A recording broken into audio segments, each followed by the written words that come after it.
Hi, my name is Mia Krolchek, and for my capstone project, I'll be presenting on Starbucks.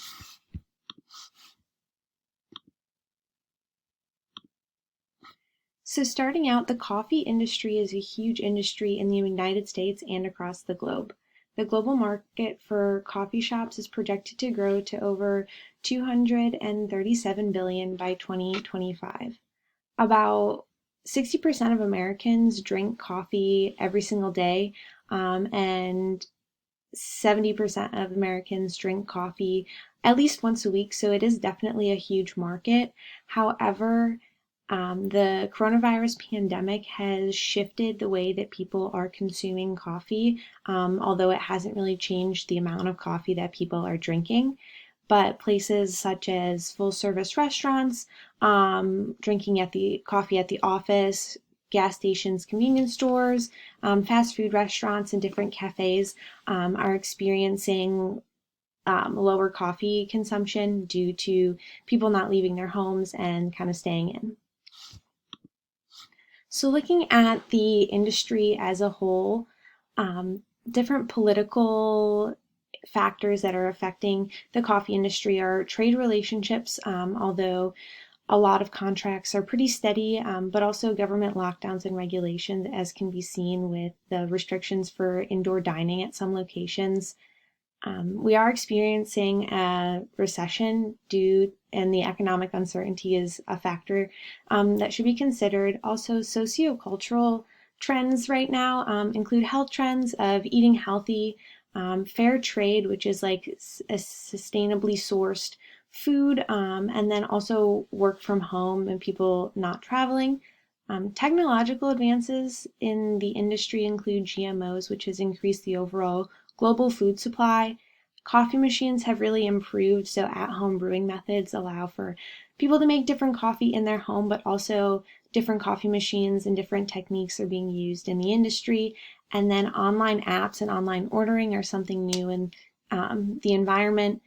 Sustainable farming is an ecological factor, and then since it is a food and drink industry, there are legal regulations.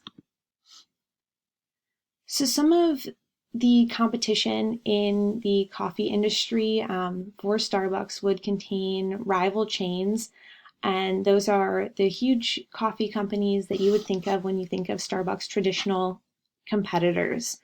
Additionally, there are indirect rivals, including smaller independent cafes and bakeries that don't necessarily compete on the same level as Starbucks. However, as a whole and as a collective, they do influence the industry. And then there are also alternative rivals, including energy drinks, sodas, and teas. Those companies compete with Starbucks just as an alternative to coffee.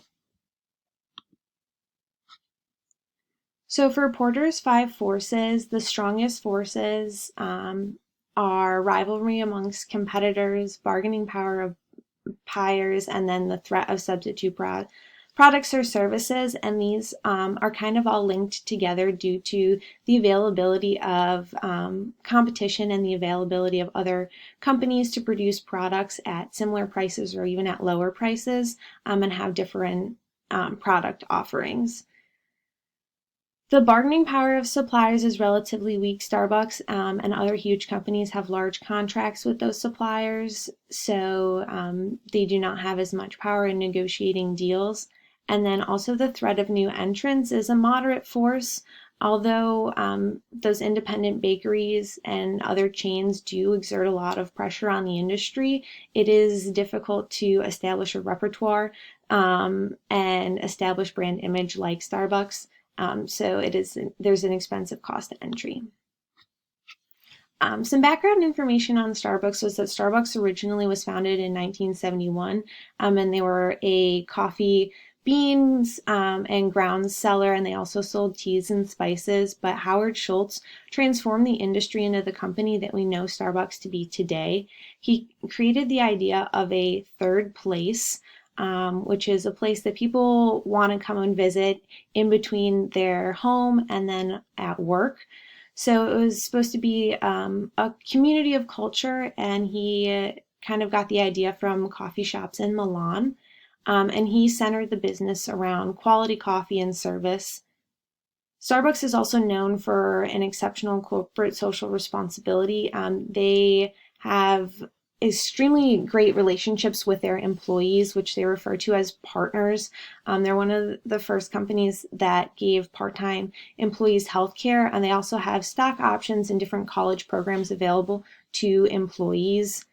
They're known for their sustainable business practices with their environmentally friendly sourced beans, but then also different vegan options and different sustainable food options that are now available in their stores. And community outreach is really something common today, especially with their incentive for free coffee for healthcare workers, but they also donate and give back to the community. All of these can be seen in Starbucks' mission statement, which is to inspire and nurture the human spirit, one person, one cup, and one neighborhood at a time. And this was Howard Schultz's goal when creating the company. So the core competencies of the organization are brand image, premium products, customer service, and customer loyalty. However, brand image and customer service are sustainable competitive advantage due to the repertoire and the brand equity that Starbucks has. It's a globally recognized brand, really known for their quality of goods and customer service, creating that overall experience model. Their premium products also add to their business as well as customer loyalty. All four of these work together to create Starbucks as the brand that we know it to be today. So the strengths of Starbucks include their brand image and premium products, customer service, but then their respected corporate culture.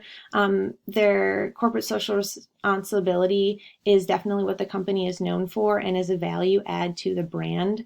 However, weaknesses of the company is that their prices are extremely expensive and their business practices are relatively expensive to maintain, so they're not looking to necessarily decrease their prices. There are a lot of substitutes and alternatives, but the company is definitely a premium focused, in positions themselves as a premium focused company. They also need to maintain relationships and sustain credibility. There is the potential for something to reflect really poorly on the company based on one location due to the close brand association based on all Starbucks. Opportunities in the industry include continued global expansion, diversification of location and product offerings, improvements with technology, especially with the to-go and pickup improvements and online ordering. That's definitely an area where there's a lot of opportunities due to the current climate. Threats include price competition, shop local initiatives, which would draw away from big business. And although Starbucks does contain some aspects of the kind of coffee culture that you might find in a local coffee shop, they are a large chain. Some farming challenges recently are related to the disruptions to the supply chain, but also finding great farmers and sustainably sourced beans is a little bit challenging. And then also decreased travel. Fewer people are out and about and are less likely to stop at Starbucks on their way home because they are not traveling. Looking at the value chain analysis for Starbucks, their primary activity, their main source of value add is their service, putting people first and making their partners promoting their partners, establishing relationships with the customers is definitely a value add to the business, which links to their human resource management and technology development that all integrate to make Starbucks a wholesome experience rather than just a cup of coffee. Their competitive strategy right now is differentiation. They have established premium products and have added some different products such as bakery items and food items to their stores. However, it's definitely a related diversification initiative. And then their areas for growth include market penetration and market development, which can be seen in their Chinese um, like increasing the amount of stores in China and trying to develop in that market. But then also product development and newer ideas are an area where the company has potential to grow. So overall, my recommendation for Starbucks moving forward is to reinvent the third place because people are not able to enjoy their coffee in traditional ways like they used to due to the coronavirus pandemic. The third place should be reimagined and reinvented to make sure that Starbucks maintains its experience model where it's more than just a cup of coffee. This can be done through app updates and updates to the store. Pickup to go and drive-throughs should be modified. Right now, Starbucks is experiencing long wait times in drive-through lines due to people not being as frequently going into the stores. So if the company would renovate the inside of the stores and make the flow easier and more people would be more comfortable going in to pick up and take orders to go, which would decrease the drive-through capacities. But then also using location services is another area where the company could develop it and modify its strategy and be an industry leader. So using location services through their app would allow Starbucks to know when the estimated time of arrival for a pickup would be so that their coffee would be ready and would still be hot by the time that customers came and picked it up, ensuring that it is an overall great experience with their cup of coffee. Right now, the company is experiencing a decrease in sales and overall revenue due to the decreased capacity and economic downturn. However, it's really important to maintain the company culture.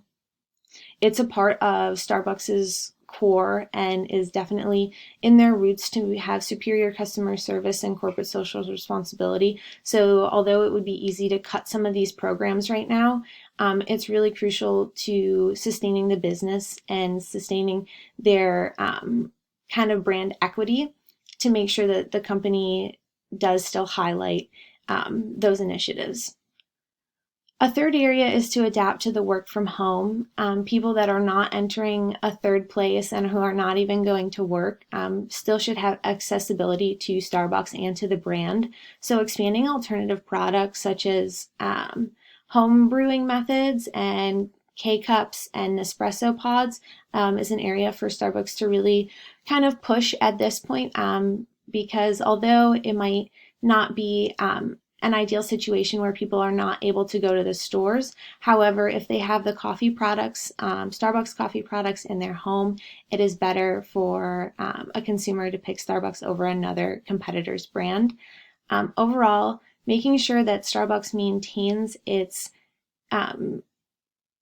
support to its customers and to its employees and people all throughout the supply chain is really important to the brand.